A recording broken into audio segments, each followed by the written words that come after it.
Hello and welcome to the Tech Glow Up. I'm Nathan C., live from Augmented World Expo 2026, and I am here today with Omar Abed of TDK InventSense. So great to meet you. Likewise. Thank you for joining me on the Tech Glow Up. Yeah, thanks for having us. I'm super excited to be here with you and at the show.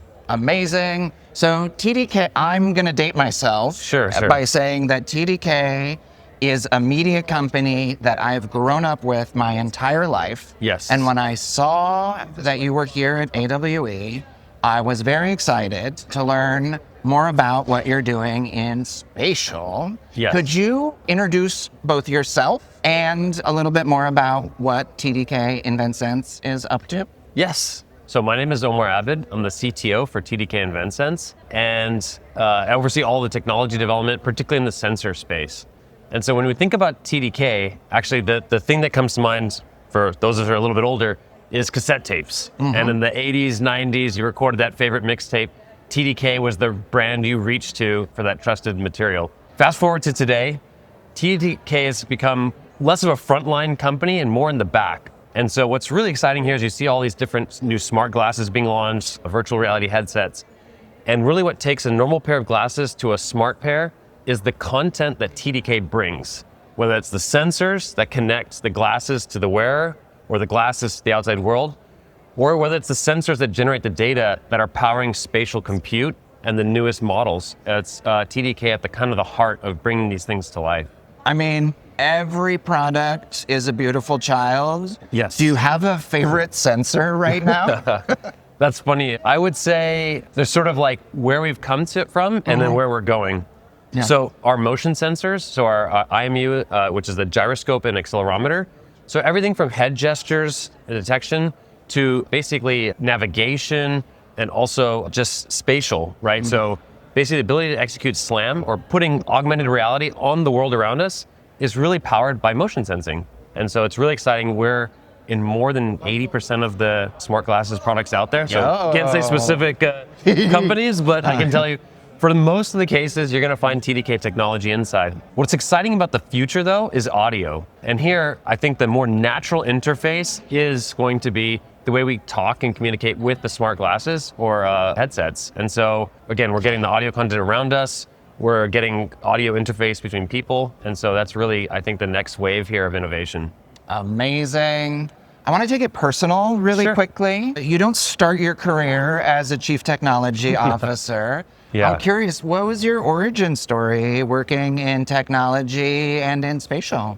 Yeah, so I started actually on the compute side with AMD, beginning of my career, but quickly found a love for this like multidisciplinary sensor space. Mm-hmm. It's kind of electrical, it's mechanical, it's like sensing the world around us. So I just found it was like this multidimensional problem. And honestly, the sensors available at that time weren't really small enough, low power enough, flexible enough to really be embedded in something like a smart glass that was just unfathomable. And so for me, what was exciting is how can we leverage the Moore's law that we've had in semiconductors that has been shrinking, every 18 months and apply that to sensors and make these big mechanical clunky devices like a ball and tube into these tiny, tiny sensors that we now embed in, for example, smart glasses. And you're gonna have more 10 to 20 sensors per pair of smart glasses. Like by count, there's more sensors than any other type of component in a pair of today's smart glasses.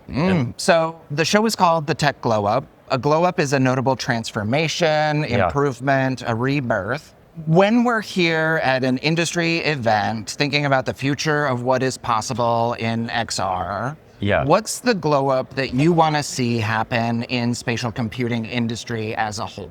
Yeah. Actually, when I look at it, there's a couple of intersections that are kind of taking place. So first is about basically the efficiency gains we're getting in the models.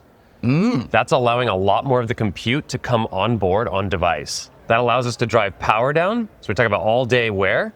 That's number one. And number two is privacy. Because I think one of the biggest things we've been dealing with is privacy. That's really a fundamental limiter. If we can't protect people, they won't buy. And so what we want to do is keep the data on device so it stays with the owner. It's the data is your data and it stays with you. But the only way for that to happen is the compute has to continue to get better, sensors have to get more efficient, and the models have to be more efficient. And as those kind of 3 points intersect, what I expect is you'll see more compute done locally, and privacy, power, and size will all come down. Oh my goodness. I love that the CTO running the sensor company is also advocating for the privacy with that data. Yes. That's the kind of accountability for innovation that we like to see. Yeah. And absolutely, I feel like the question on everybody's mind, whether they're industry or consumer, is how do we get to where, right, like the cafe wear standard, we feel safe wearing it in a cafe and knowing that like the rest of our patrons aren't going to revolt at us. That's I right. love it.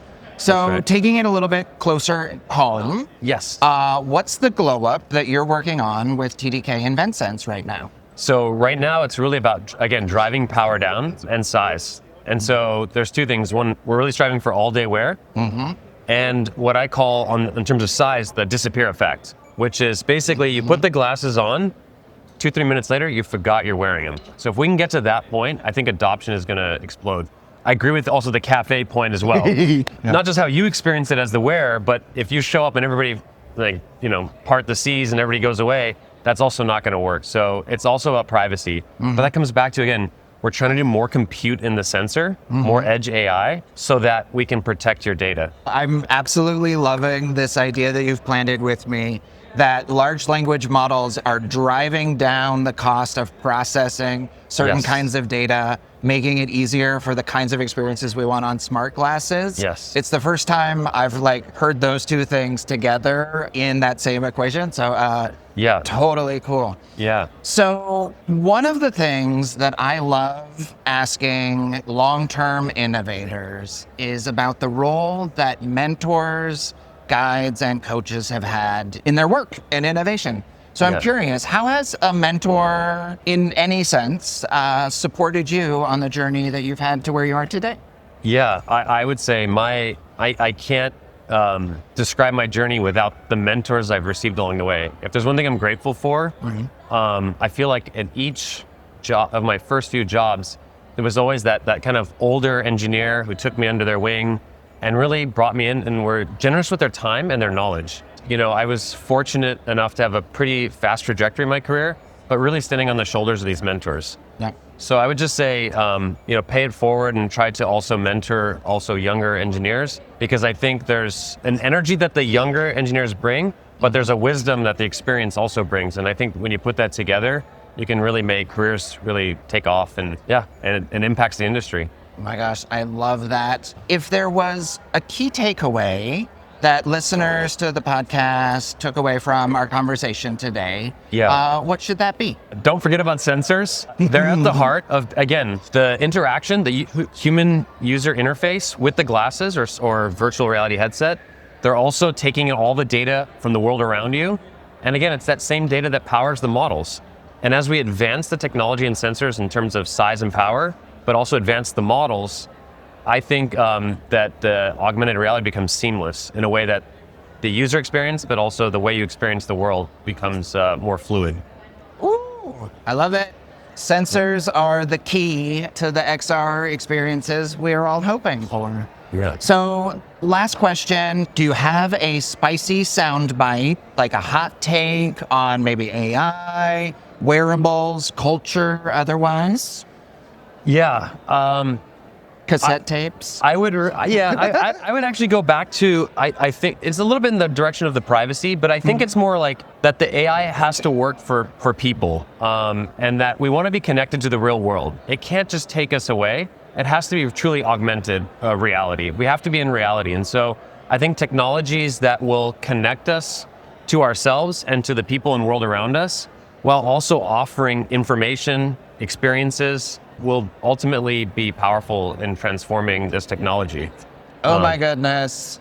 Omar, this is such a treat, right? Sensors, privacy, and basis in reality is what are coming together to drive the next level of experiences that we're all dreaming and building. Such a treat to talk with such an iconic media brand. Thank you for joining me on the Tech Glow Up. Thank you, Nathan. Thank you for having me. It's been a pleasure. Amazing.